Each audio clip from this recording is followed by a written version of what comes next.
Buenos días. Deseo saludar y agradecer ante todo a los dirigentes políticos que han aceptado la invitación a participar en un evento que yo mismo he alentado desde su génesis, el encuentro de laicos católicos que asumen responsabilidades políticas al servicio de los pueblos de América Latina. Saludo también a los señores cardenales y obispos que los acompañan, con quienes tendrán seguramente un diálogo de mucho provecho para todos. Desde el Papa Pío XII hasta ahora, los sucesivos pontífices siempre se han referido a la política como alta forma de la caridad. Podría traducirse también como servicio inestimable de entrega para la consecución del bien común de la sociedad. La política es, ante todo, servicio. No es sierva de ambiciones individuales, de prepotencia de facciones o de centros de intereses. Como servicio, no es tampoco patrona, que pretende regir todas las dimensiones de la vida de las personas, incluso recayendo en formas de autocracia y totalitarismo. Y cuando hablo de autocracia y totalitarismo, no estoy hablando del siglo pasado. Estoy hablando de hoy, en el mundo de hoy, y quizás también en algún país de América Latina.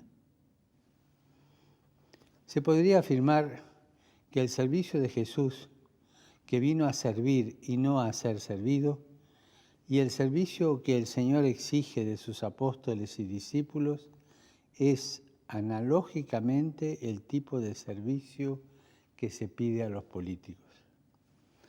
Es un servicio de sacrificio y entrega, al punto tal que a veces se puede considerar a los políticos como mártires de causas para el bien común de sus naciones. La referencia fundamental de este servicio, que requiere constancia, empeño e inteligencia, es el bien común, sin el cual los derechos y las más nobles aspiraciones de las personas, de las familias y de los grupos intermedios en general, no podrían realizarse cabalmente, porque faltaría el espacio ordenado y civil en los cuales vivir y operar. Es un poco el bien común concebido como atmósfera de crecimiento de las personas, de la familia, de los grupos intermedios, el bien común. El Concilio Vaticano II definió el bien común de acuerdo con el patrimonio de la doctrina social de la Iglesia como el conjunto de aquellas condiciones de vida social con las cuales los hombres, las familias y las asociaciones pueden lograr con mayor plenitud y facilidad su propia perfección. Es claro que no hay que oponer servicio a poder. Nadie quiere un poder impotente. Pero el poder tiene que estar ordenado al servicio para no degenerarse. O sea, todo poder que no esté ordenado al servicio se degenera. Por supuesto que me estoy refiriendo a la buena política en su más noble acepción de significado y no a las degeneraciones de lo que llamamos politiquería. La mejor manera de llegar a una política auténticamente humana, enseña una vez más el Concilio, es fomentar el sentido interior de la justicia, de la benevolencia y del servicio al bien común, y robustecer las convicciones fundamentales en lo que toca a la naturaleza verdadera de la comunidad política y al fin recto ejercicio y límites de los poderes públicos. Tengan todos ustedes la seguridad de que la Iglesia Católica alaba y estima la labor de quienes al servicio del hombre se consagran al bien de la cosa pública y aceptan las cargas de este oficio. Al mismo tiempo, también estoy seguro que todos sentimos la necesidad de rehabilitar la dignidad de la política. Si me refiero a América Latina, ¿cómo no observar el descrédito popular que están sufriendo todas las instancias políticas? La crisis de los partidos políticos, la ausencia de debates políticos de altura que apunten a proyectos y estrategias nacionales y latinoamericanas que vayan más allá de las políticas de cabotaje. Además, con frecuencia, el diálogo abierto y respetuoso que busca las convergencias posibles, con frecuencia se sustituye por esas ráfagas de acusaciones recíprocas y recaídas demagógicas. Falta también la formación y el recambio de nuevas generaciones políticas. Por eso los pueblos miran de lejos y critican a los políticos y los ven como corporación de profesionales que tienen sus propios intereses o los denuncian airados, a veces sin las necesarias distinciones, como teñidos de corrupción.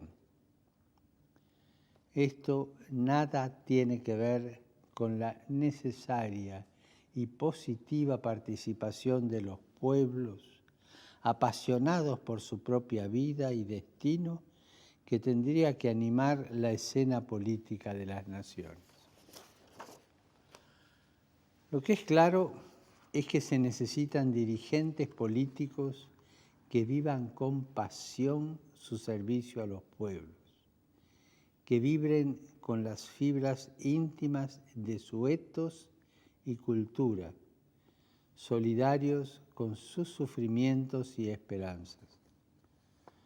Políticos que antepongan el bien común a sus intereses privados, que no se dejen amedrentar por los grandes poderes financieros y mediáticos, que sean competentes y pacientes ante problemas complejos, que estén abiertos a escuchar y aprender en el diálogo democrático, que combinen la búsqueda de la justicia con la misericordia y la reconciliación.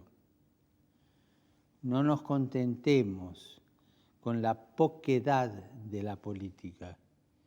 Necesitamos dirigentes políticos capaces de movilizar vastos sectores populares en pos de grandes objetivos nacionales y latinoamericanos. Conozco personalmente a dirigentes políticos latinoamericanos con distinta orientación política que se acercan a esta figura ideal. ¿Cuánta necesidad estamos teniendo de una buena y noble política y de sus protagonistas hoy en América Latina? ¿Acaso no hay que enfrentar problemas y desafíos de gran magnitud? Ante todo, la custodia del don de la vida en todas sus etapas y manifestaciones. América Latina tiene también necesidad de un crecimiento industrial, tecnológico, autosostenido y sustentable, junto con políticas que enfrenten el drama de la pobreza y que apunten a la equidad y a la inclusión, porque no es verdadero desarrollo el que deja a multitudes desamparadas y sigue alimentando una escandalosa desigualdad social. No se puede descuidar una educación integral que comienza en la familia y se desarrolla en una escolarización para todos y de calidad. Hay que fortalecer el tejido familiar y social. Una cultura del encuentro y no de los permanentes antagonismos tiene que fortalecer los vínculos fundamentales de humanidad y sociabilidad y poner cimientos fuertes a una amistad social que deje atrás las tenazas del individualismo y la masificación, la polarización y la manipulación.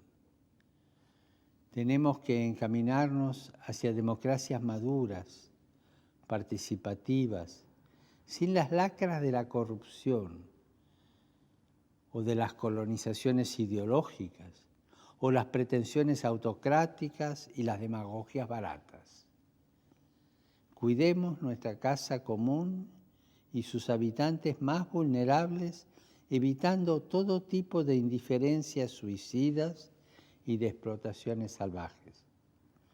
Levantemos nuevamente muy en alto y muy concretamente la exigencia de una integración económica, social, cultural y política de pueblos y hermanos para ir construyendo nuestro continente, que será todavía más grande cuando incorpore todas las sangres, completando su mestizaje, y sea paradigma de respeto de los derechos humanos, de paz, de justicia.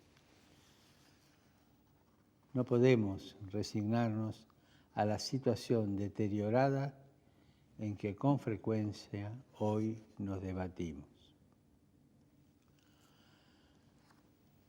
Pero quisiera dar un paso más en esta reflexión.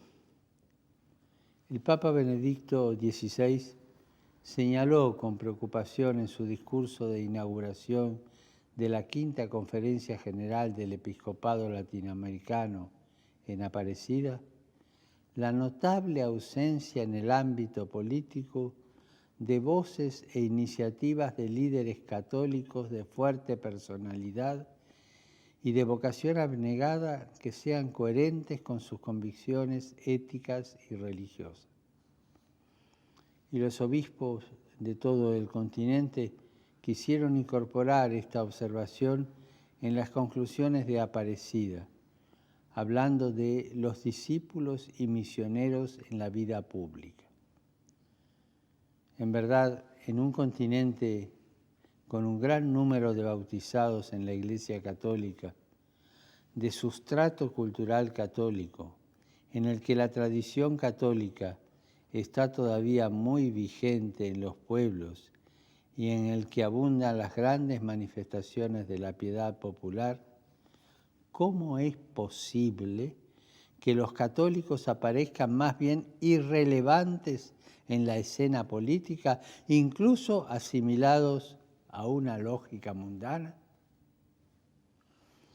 Es cierto que hay testimonios de católicos ejemplares en la escena pública, pero se nota la ausencia de corrientes fuertes que estén abriendo camino al Evangelio en la vida política de las naciones.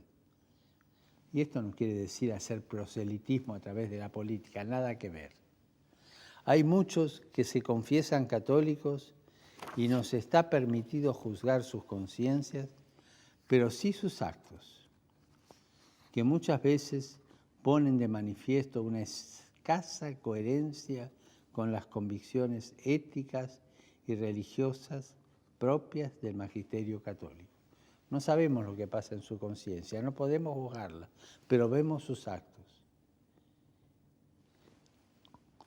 Hay otros que viven de modo tan absorbente sus compromisos políticos que su fe va quedando relegada a un segundo plano, empobreciéndose sin la capacidad de ser criterio rector y de dar su impronta a todas las dimensiones de vida de la persona, incluso su praxis política.